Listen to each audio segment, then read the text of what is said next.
All right, so we got why did the lion and the dark angels? Dude, wait, hold on. I'm sorry. Did I just read that? Yo, hold up. I'm fumbling the bag already. What did the lion and the dark angels do? Hey, listen, I promise you I can read. It's just what had happened was... Just play the video? Okay. G'day guys and gal. The Horus Heresy is one of the richest series in terms of lore ever created, not just within Warhammer, but all fictional settings. Dozens of books, hundreds of characters, and countless plot lines and epic moments that are all building towards a single final moment that changed the galaxy forever. We all know about it, but with there being probably over like 3 million Warhammer 40k fans, with even the best Horus Heresy books being lucky to get close to 100,000 copies sold, it seems as if 95% of us don't actually know what the fuck happened during this wildly interesting era. I really don't. I've been crunching Horus Heresy books like a depraved heroin addict, and have gained a pretty solid understanding of the series that will only continue to increase. So I thought the best way to explain the Heresy series would be to highlight what each legion did during it. This means you get all the Primarch and Space Marine content without all the filler human-y content. Obviously, I'm going to start with the Dark Angels because they are the first legion and always get bulk views, but I do intend on diving into each and every legion. Hey, listen, he's not wrong, bro. Listen, man, look, yo, I don't want to be that guy, but like, bro, if you put Dark Angels in the title, man, bro, it's like you automatically get those views, bro. And now I didn't do that because, like, you know, like I didn't do this video, you know, because Dark Angels get views or whatever. But like, bro, like I just did it because I thought it would be an interesting video, you know, for me to check out. But like, man, like he's not wrong, y'all. Like, hey, it's really diabolical. So happy that the Alpha Legion are last, because the more I learn about these guys, the more confused I get. Today we'll dive into what the Lion and the Dark Angels got up to during the Horus Heresy. In the process, we will uncover the origins. Now, let's keep it real for what it is. Y'all know I don't really like the Lion like that. I think he's kind of like boring. I think he's kind of lame. You know, and a lot of you guys, you know, were clowning Vulcan, and I found out that a lot of y'all, you know, y'all favorite Primarch was a Lion. So it's kind of like, you know, I'm kind of just being a hater right now because, you know, y'all hate my goat. But I'm gonna keep it real for this episode, man. I'm gonna try my hardest, bro. I'm gonna fight back. I'm gonna try to hold myself back from clowning on a, you know, on a lion, you know. But if the lion does something stupid, I promise you, he's getting the 5 knuckles of doom. He's getting, bro. Hey, I'll give the lion 5 minutes of just doomerson. Okay, if he does anything dumb, I promise you, this video will be 30 minutes long. I swear to God. If he does anything dumb, this video will be 30 minutes long. Lion, count your days. The meme that claims that the Dark Angel Legion are a bunch of heretics. Let's get into it. Let's go, y'all. The Dark Angels start their tale in the far-flung corner of the galaxy, hence if it took them a while to get stuck into massacring traitors and being the galactic boogeyman for anything with a horn or more than one cock. See, when Horus decided to go full jihadist mode and against the Emperor, he had a few years of pre-planning. Time he spent redirecting resources away from loyalists and towards traitor legions. Time spent positioning each legion where he wanted them.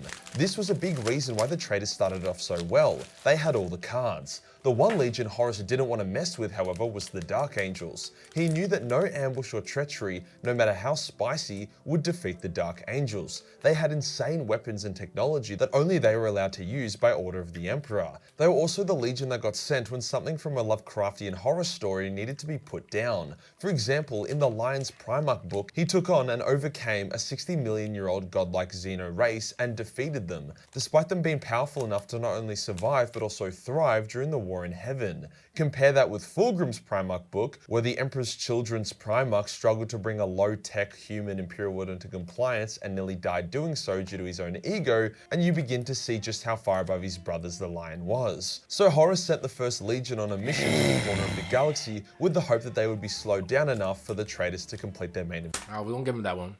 Listen, I'm not a hater. We'll give it to him.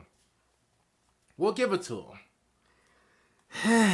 We'll give it to him. We'll give it to him. Objectives. So for the opening of the Heresy, the Lion was on the sidelines being like, what the fuck, bro? But that isn't quite the start of the Dark Angels Heresy lore. They had 2 plot lines. The first being what the Lion and his fleet were up to, the second being what was happening on the Dark Angels' homeworld of Caliban. See, a few decades before the Heresy, the Lion would banish his second-in-command Luther, the man who had found and adopted the Lion on Caliban, back home under the guise of boosting recruitment numbers. This was because during an early compliance, a hostile world smuggled a nuke on aboard the Lion's flagship. Luther found it and almost let it explode, as if the Lion died, he would take charge of the Legion and no longer have to live in the Lion. Hey, yo, Luther, I'm gonna be honest with you, bro. You sold, bro. You sold like a damn merchant. You sold, bro. You sold, bro. I'm sorry. Listen. I don't wish death on nobody, bro. Like a 50 Cent song. Wish death upon me. I don't wish death upon nobody, bro. But I'm gonna keep it real for what it is. If I'm Luther, bro, and I really want to, take control of of everything, bro. Hey, not gonna lie to you, bro. I'm legit hitting the 180, bro. Bro, I'm moonwalking myself, bro. As soon as I see the bomb, bro, I'm moonwalking myself out of that situation. And I'm turning around, bro, and I'm gonna live the rest of my life, and I'm gonna wait till that thing blow up. No lie, bro. Hey, I'm sorry. Say what y'all want. Oh, you're a hater. You're a Lion hater. Da-da-da-da-da-da-da. Listen, I understand, and I'm gonna be honest with you, bro. I gladly accept it. I gladly accept myself as a Lion hater. Because no lie, bro, if I'm Luther, bro, and I saw that bomb, man, yo, I would turn around so fast, bro. You would think I just seen a murder, bro. No lie. Yo, hey, I would turn around so fast, bro. You would think I seen a murder in like the 1930s where mobs were still a thing, bro. Where mafia was still a thing. Man, I don't see nothing, bro. Nathan. As a matter of fact, bro, you didn't even got to pay me, bro. I saw Nathan. I swear to you, bro. For real. Now, obviously, bro, let's keep it real for what it is. If it was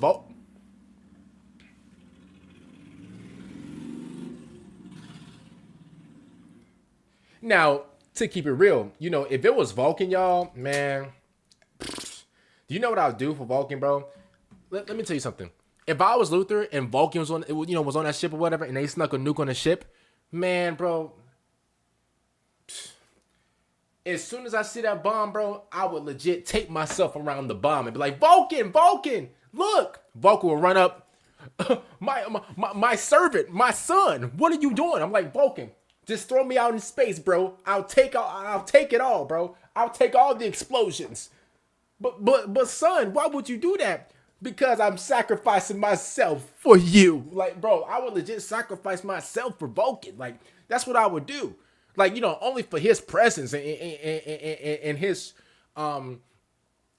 your majesty. That's what I would do. I would legit, bro, like take myself around the bomb, bro, just so I can save his life. But bro, for the Lion, come on, bro. Yo, I'm turning. Yo, can you meet me halfway? Yo, turn around, bro, like these. Bro, doing a whole 180 and I'm out of here, bro. Skedaddle. I'm not telling nobody. Shadow. But common sense prevailed and Luther disposed of the bomb.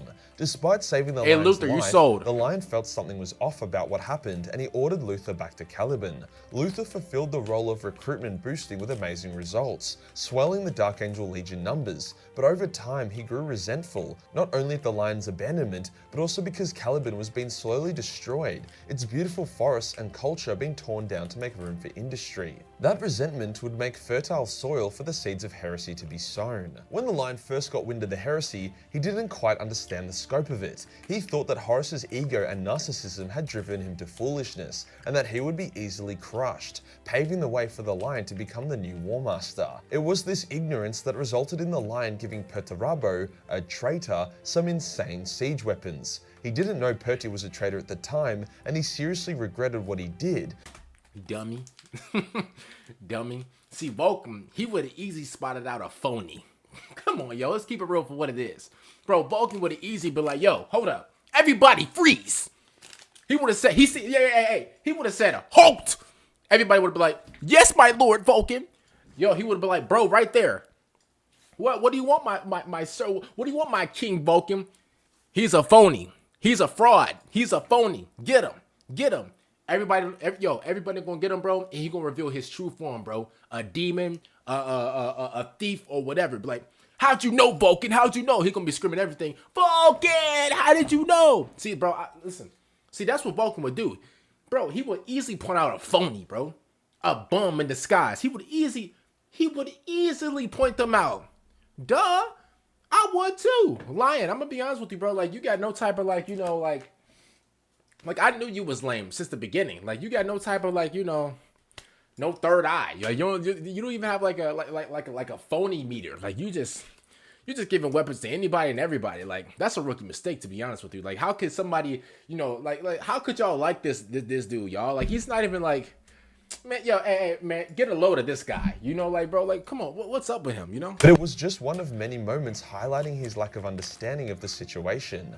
The Lion was loyal to the Emperor and the Emperor alone. Initially, when he heard that Guilliman was mustering the loyalist forces to him, he saw the Ultramarines Primarch as just as big of a threat as Horus. It also didn't help that the legion Horus sent to slow down the Lion was the Night Lords, a legion that was barely using chaos or had been corrupted. Hence the Lion didn't actually learn about chaos and its involvement until much later on. If the Word Bearers had instead been sent to slow him down, he would have seen the corruption and evil sooner. Thus he would have persecuted the traitors with extreme prejudice, rather than just kind of sitting back and following his own agenda while calling both Horus and G-Man a bunch of cocksuckers. Despite being a vastly superior legion in terms of combat, the Dark Angels really struggled with the Night Lords. The Night Lords' hit and run tactics and complete avoidance of straight up fights was very frustrating for the Lion. Hence the Lion travelled to a world that had a powerful Xeno device on it. On that world, an Iron Hands and Death Guard force were mid-battle, so he spanked both of them and sent them on their way before claiming the device for himself. Once again showing his poor understanding of the Heresy by treating loyalists and traitors the same. The device was like a psychic warp AI supercomputer that could instantly warp teleport light.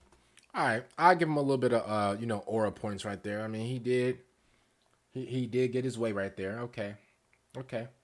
I'll give him a little bit of aura points. Okay. Objects light years away. The Lion used this device to finally ambush the Night Lords, killing a quarter of the Legion and a massive chunk of their fleet. They also managed to capture the Night Lords' first Captain Sevatar, as well as kill most of the First Company. Conrad was also aboard their ship and played an extremely violent game of hide and seek with the Dark Angels. So bang, the Dark Angels clapped the Night Lords, leaving them leaderless, thus benching them for more or less the rest of. Can somebody please take out Conrad Kurz, bro? I want him gone, bro. No lie. I'm sorry, y'all. I'm sorry if I sound like a school threat. I'm sorry if I sound like a school sniper, bro. I'm sorry if I sound like a school bully. I want him gone, y'all. I want him gone, bro. No lie, bro. Because what he did to Vulcan, bro, I'll never forget. I want him eviscerated, bro. No lie. The Heresy. With the Dark Angels free of the Night Lords for the most part, the Lion rendezvoused with Guilliman and Sanguinius and Ultramar with the help of a mini Astronomicon called the Pharos device. See, the Word Bearers had cut the galaxy in half with a fuck-off massive warp storm called the Ruin Storm in order to cut these three elite loyalists off from Terra. Expecting the worst, Guilliman created Imperium Secundus, under the assumption— I'm gonna keep it real. This is a nasty trio. Man, this is one dangerous trio right here. No lie. I gotta give respect to, because obviously, bro, we like G-Thug and we like Sanguinius, right? With the Lion, bro, I can't lie. This squad right here, bro, the Alvin and the Chipmunk squad, obviously Sanguinius is Alvin. We got G-Thug as Simon. Then we got the Lion as Theodore. Not gonna lie to you, bro, this makes a nasty trio. This is one dangerous trio right here. Not gonna lie, bro. I'll admit it. This is like Prime Shield from the WWE. The Emperor was dead and Terra had fallen. Imperium Secundus was a plan B, a stronghold in which the remaining loyalists could uphold the ideals of the Imperium. Sanguinius was its Emperor, the Lion its War Master, and Guilliman its tax attorney. However, Conrad escaped the Lion's ship at a similar time and became a huge pain in the ass, becoming a one-man ISIS as he terrorized Macragge. The Lion, Sanguinius, and Guilliman kept trying to corner and capture him, but the demented Batman was too much of a slippery gypsy, almost killing the Lion and G-Man in an explosive trap. This triggered the shit out of the Lion. He was the apex predator, the ultimate hunter, and this fucking spastic was constantly evading him and outplaying him. So he went full war crimes mode and managed to finally corner Conrad. Finally, the two Primarchs were able to fight man to man. No hiding, no ambushes, no distraction. Please don't say it. Please don't say it. Please don't say it. Oh, please don't say it, please. And you bet your ass the Lion fucked up Conrad big time.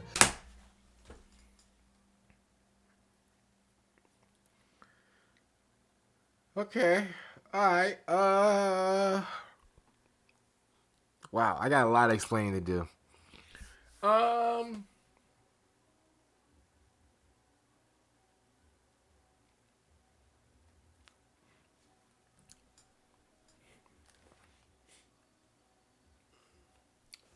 Lion, you got my respect, bro.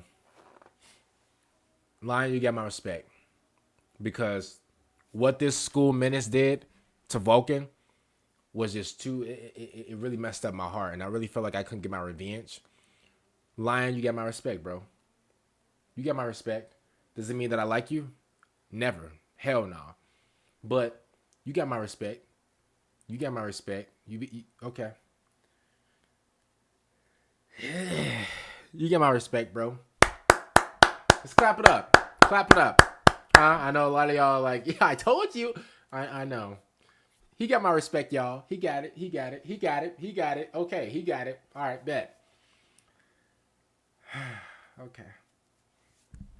Snapping his spine over his knee, Bane style. Yes, the irony of Conrad being Batman in that comparison is not lost on me. Conrad is then brought to stand trial, and whilst Conrad can't finesse his way out of judgment, he could turn the Primarchs on each other, with Guilliman and Sanguinius being disgusted in the lengths the Lion went to capture Curse. Hence the Lion and the Dark Angels were banished from Imperium Secundus. While all this had been happening, Caliban had gone to shit. Luther's paranoia and resentment, combined with a bit of a random demon on Caliban causing a ruckus, resulted in Luther declaring Caliban independent, imprisoning Terran officials and loyalists. He then declared that his Dark Angels were no longer loyal to the Lion or the Emperor. Chaos had also begun infecting Luther's mind, driving him to seek more and more power through less savory means. What started off as good intentions to save his homeworld devolved deeper and deeper into unhinged justifications for shitty actions. Despite this, Luther refused to declare for Horus. He truly wanted Caliban to remain independent. As such, he did not attack the Dark Angel Corswain when Corswain bumped into Luther, but he did help hide some Death Guard from the Dark Angels. However, things do get more confusing as each of Luther's fallen angels, as they were called, had different motives and beliefs. Some were loyal to Chaos, others to Caliban, some liked the Emperor but despised the Lion, and others were just as confused as us. As a result of this, the Fallen wasn't a very cohesive unit. For example, when Chapter Master Beleth arrived on Caliban, a loyal Dark Angel, Luther wanted to treat with him, but one of his underlings, who was a bit more hardcore, engaged the arrivals in battle, which resulted in full-on death and tomfoolery. So whilst they were now traitors to the Lion, they could not coordinate enough to leave Caliban in force or have much impact on the Heresy. Coming back to the Lion now, as he was about to leave Ultramar, he began to have a bit of self-reflection over the past few years. Some regrets. His mistakes in giving Perty the siege weapons due to his own ambition to become War Master, how he went about banishing Luther, his fit of rage that had seen him kill one of his favoured Dark Angel's sons, even the way he viewed the Heresy as a petty easy conflict rather than the galactic sundering good versus evil event it actually was. During this reflection, the Lion realised that the Emperor was actually alive, as if Conrad foresaw that the Emperor would send an assassin to kill him, then the Emperor had to be alive to do so. The Lion rushed back to Macragge and halted the execution, explaining his reasoning to Sanguinius and Guilliman, who were like, oh, fuck. You mean we could have spent this time getting to Terra and saving the day rather than just jerking off here? Well, shit. The three brothers quickly dissolved Imperium Secundus and began bum rushing to Terra, with Conrad as their prisoner. After killing an absolute fuckload of demons, the three loyalists were able to find a path through the warp storm blocking them. However, Horus had left a huge fleet to block it, hence the Lion and Guilliman distracted the fleet and allowed Sanguinius. So you're telling me all of a sudden you so now you want to wake up. So now you want to, okay. You know what, bro? I take my respect back. So now you want to, so now you want to get up on your high horse and be like, no, everybody, no, don't do it. They could have got rid of him. But no, you want to get on your high horse and be like, I really was a bad boy for the last 2 years. You would have fully got my respect if you would have let them just go crazy with Conrad. Now all of a sudden you wanna put on your good guy pants, huh? Bro,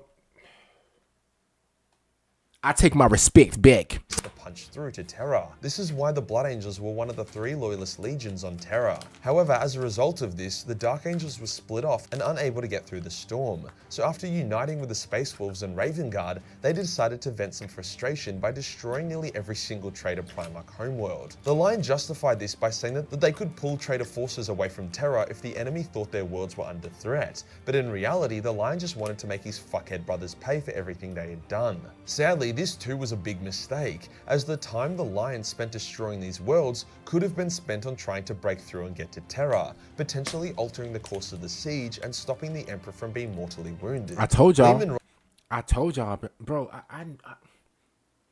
why did I give him respect?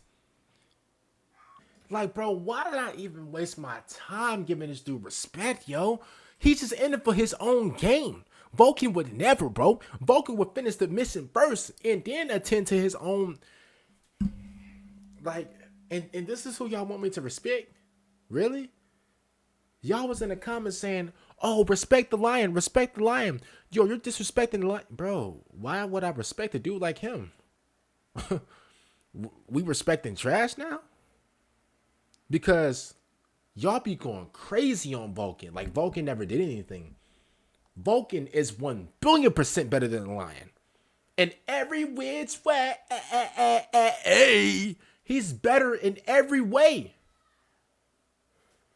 Us and the lion both shared a lot of guilt from choosing vengeance over duty as they were wandering through the ashes of humanity. Y'all wanted me to show respect to this?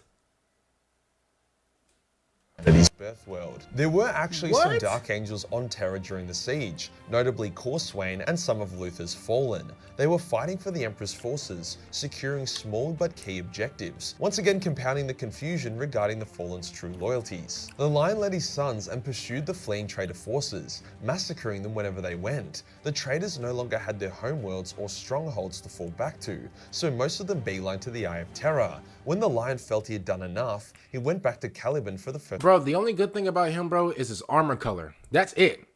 That's all. That's the only good thing about bro is his armor color. That's it. I don't want y'all in the comments having some, oh, bro, you're really disrespecting. You're really. I'm not disrespecting nobody, bro. I don't disrespect greatness. I'm sorry, bro. G-Thug, the only time I was wrong about disrespecting greatness was Sanguinius. That was the only time I was wrong.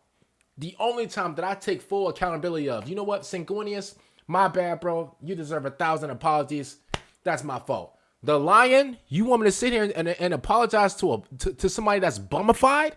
Why would I do that? Time in decades, only to find the planet a ruin from the civil wars that had taken place. To the Lion's shock, Caliban then fired upon his fleet. At this point, Luther was now firmly under the influence of chaos, even if most of his fallen angels weren't. The Lion arrived on the planet and dueled Luther. They fought, with neither truly wanting to kill the other. In a fit of rage, seeing that their pawn Luther would not kill the Lion, the Chaos Gods turbo-raped Caliban with a massive warp storm, tearing the planet apart as the fallen angels were dragged into the warp. Luther was captured by the loyalist Dark Angels, whilst the Lion was taken by the Watchers in the Dark, little cosmic Jawa-looking motherfuckers, to be put into a coma in the very deepest parts of the Dark Angels' new flagship, the Rock. There he remained for 10,000 years.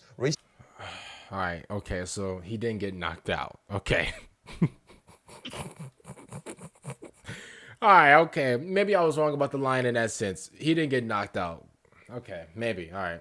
He didn't get deboed. Okay. Suddenly waking up, as we have all seen. Luther would also the Rock, regretful of his actions and eager to once again serve the Lion. He was recently freed by a demonic attack. The fallen angels have been getting periodically spat out of the warp across time and his space. face looks crazy. Most go into hiding as the loyal Dark Angels chapter hunt them without mercy. So where does the meme regarding the Dark Angels' loyalties come from? Well, firstly, it's from Caliban going full traitor mode, but also the Lion's initial attitude at the start of the Heresy. His loyalty was only to the Emperor. He didn't give a fuck about anyone else. Whilst Primarchs like Sanguinius and Guilliman were very clearly loyalist, the Lion's initial policy of sit back and watch what was happening definitely came across as a bit weird. But rest assured, the Lion was 110% loyalist and didn't even consider betraying the Emperor even for a moment.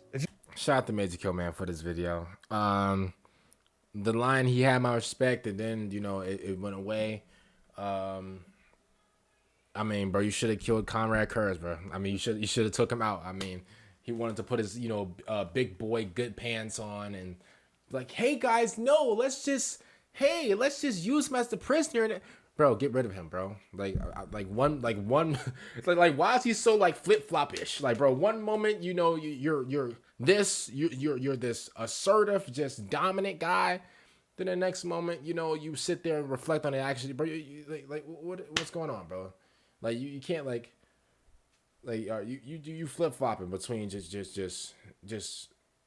dominance and just, oh, I take it back. Like, you can't take it back. Like, bro, you're in Warhammer. Like, you do something, it's over. Like, it is what it is. Comment down below, man. What do y'all think about this? Can't even believe that y'all wanted me to get, you know, to give respect, you know, to this guy, whatever. But I mean, cool. Like, you know, he didn't get knocked out. He was in a coma. Other than that, man, Vulcan's the greatest of all time.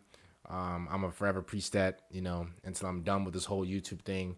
Vulcan is literally the greatest of all time. I don't care if GTA 6 comes out, you know, and we drop another with GTA 6 videos. I don't care if I'm on live stream. I'm saying it. Vulcan is literally the greatest of all time. But you know, maybe that's just me. Comment down below. What do you guys think about the video? I'm gonna see you guys later for the next about. Bye, everybody.